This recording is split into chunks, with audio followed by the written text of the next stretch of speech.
friends, welcome back to our channel AL Foodology. வீடியோக்குள்ள போறதுக்கு முன்னாடி மறக்காம நம்ம சேனலை சப்ஸ்கிரைப் பண்ணிட்டு பக்கத்துல இருக்கிற பெல் ஐகானை பிரஸ் பண்ணி ஆல் ஆப்ஷனை செலக்ட் பண்ணிக்கங்க. அப்பதான் நான் போடுற எல்லா வீடியோஸோட நோட்டிஃபிகேஷனும் உங்களுக்கு கிடைக்கும். இன்ஸ்டாகிராம்லயும் அப்படியே நம்ம பேஜை ஃபாலோ பண்ணிக்கங்க. இன்னைக்கு ஒரு டேஸ்டியான சின்ன வெங்காயம் பூண்டு போட்டு ஒரு குழம்பு தான் செய்ய போறோம். வாங்க எப்படி செய்யறதுன்னு பார்க்கலாம். இந்த குழம்பு செய்யறதுக்கு ஃபர்ஸ்ட் நம்ம ஒரு pan வச்சு 3 டேபிள் ஸ்பூன் அளவு நல்லெண்ணெய் சேர்த்துக்கலாம். ஆயில் கொஞ்சம் எக்ஸ்ட்ரா சேர்த்துக்கலாம். ஆயில் ஹீட் ஆன பிறகு 1/4 டீஸ்பூன் வெந்தயம், 1/4 டீஸ்பூன் கடுகு, கொஞ்சம் கருவேப்பிலை போட்டு தாளிச்சிக்குவோம். கடுகு நல்லா பொரிஞ்ச பிறகு நான் ஒரு 200 கிராம் அளவு சின்ன வெங்காயம் எடுத்து வச்சுருக்கேன். அதையும் இதோட சேர்த்துக்கிறேன். வெங்காயத்தை சேர்த்துட்டு இதில் நல்லா வதக்கி விட்டுக்கலாம். வெங்காயம் நல்லா கலர் மாதிரி வர அளவுக்கு நல்லா வதக்கி விட்டுக்குவோம். சின்ன வெங்காயத்தை நல்லா வதக்குறப்போ குழம்பு நல்லா டேஸ்ட்டாக இருக்கும். இந்த குழம்புக்கு பெரிய வெங்காயத்தை விட சின்ன வெங்காயம் நல்லா டேஸ்ட்டாக இருக்கும். வெங்காயத்தை இப்போ நல்லா எண்ணெயில் வதக்கி விட்டுக்கிட்டே இருப்போம். இது கூடவே நம்ம பூண்டு பல்லும் சேர்த்துக்கலாம். நான் ஒரு 6 பல் பூண்டு சேர்த்துருக்கேன். இங்கே பெரிய பூண்டாக கிடச்சதுனால நான் அதை கட் பண்ணி சேர்த்துருக்கேன். நீங்கள் சின்ன பூண்டாக இருந்தால் கொஞ்சம் எக்ஸ்ட்ரா நிறையா சேர்த்துக்கோங்க.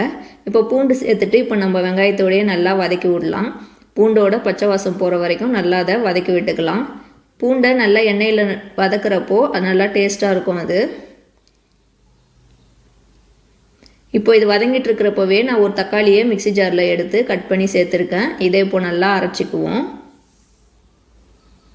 நம்ம அரைச்சி எடுத்த தக்காளி பேஸ்ட்டை இதோட சேர்த்துக்குவோம். இது கூடவே ஒரு 1/2 டீஸ்பூன் அளவு மஞ்சள் தூளும் நான் சேர்த்துக்கிறேன்.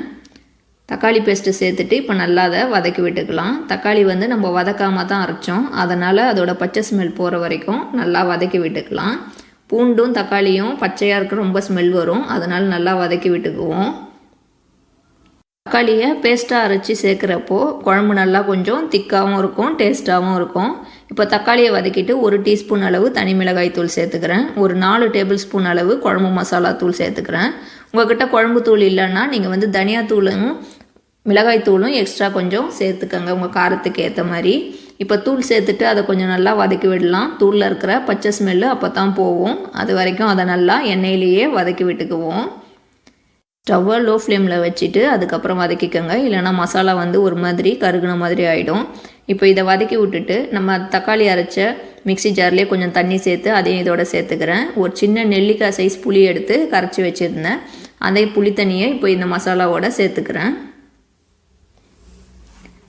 புளி தண்ணியை சேர்த்துட்டு நம்ம நல்லா எல்லாத்தையும் ஒன்றா நல்லா மிக்ஸ் பண்ணி விடுவோம். நம்ம சேர்த்த தூள், தக்காளி, வெங்காயம் இது எல்லாத்தையும் ஒன்றா நல்லா தண்ணியோட மிக்ஸ் பண்ணி விடலாம். இப்போது இந்த குழம்புக்கு தேவையான அளவு உப்பு சேர்த்துக்கலாம். உப்பு சேர்த்துட்டு நம்ம எல்லாத்தையும் ஒன்றா நல்லா மிக்ஸ் பண்ணி விட்டுக்கலாம். உங்களுக்கு எந்த அளவுக்கு உப்பு வேணுமோ அந்த அளவுக்கு செக் பண்ணிவிட்டு சேர்த்துக்கோங்க. இப்போ இதை நம்ம ஒரு மூடி போட்டு மூடி வச்சிடலாம். இது ஒரு 20 நிமிஷம் விடுவோம். அது நல்லா குழம்பு நல்லா கொதித்து வரட்டும். இடையில நம்ம ஓப்பன் பண்ணியும் பார்த்து ஓப்பன்லேயும் வச்சு கொதிக்க விட்டுக்கலாம். நான் ஒரு 20 நிமிஷத்துக்கு அப்புறம் ஓப்பன் பண்ணி காட்டுறேன். பாருங்கள், நல்லா எண்ணெய் பிரிஞ்சு குழம்பு நல்லா திக்காக வந்துடுச்சு பாருங்கள். நான் ஒரு 1/4 மணி நேரம் இருக்கும் போதே ஓப்பன் பண்ணி ஓப்பன்லேயே வச்சு ஒரு 10 நிமிஷம் கொதிக்க விட்டேன். இப்போ பாருங்கள், குழம்பு நல்லா திக்காயிடுச்சு பாருங்கள். பூண்டை நல்லா எண்ணெயில் வதக்கிறதுனால அது நல்லா குழையாமல் அப்படியே இருக்குது பாருங்கள். உங்களுக்கு எந்த அளவுக்கு குழம்பு கன்சிஸ்டன்சி வேணுமோ அந்த அளவுக்கு ஏற்ற மாதிரி புளி கரைசலை எடுத்து சேர்த்துக்கோங்க. இப்போ இந்த ஸ்டேஜில் நான் ஸ்டவ் ஆஃப் பண்ணிடுறேன். அது இன்னும் ஹீட்டில் குழம்பு நல்லா கொதிச்சு நல்லா திக்காயிடும். பாருங்கள், ஸ்டவ் ஆஃப் பண்ணியும் நல்லா கொதிச்சிட்டு இருக்குது. எண்ணெய் பிரிஞ்சு சூப்பராக இருக்குது பாருங்கள் குழம்பு. நம்மளோட சின்ன வெங்காய பூண்டு குழம்பு சூப்பராக ரெடி ஆகிடுச்சு. இதை ஒயிட் ரைஸுக்கு அப்படியே அப்பளம் இல்லை வத்தல் எதனா சேர்த்து நம்ம சாப்பிடலாம். தோசைக்கு கூட இந்த குழம்பு சூப்பராக இருக்கும். இப்போ காயெலாம் எதுவும் சேர்க்காம ஒரு சிம்பிளாக செய்யக்கூடிய ஒரு காரக்குழம்பு தான்.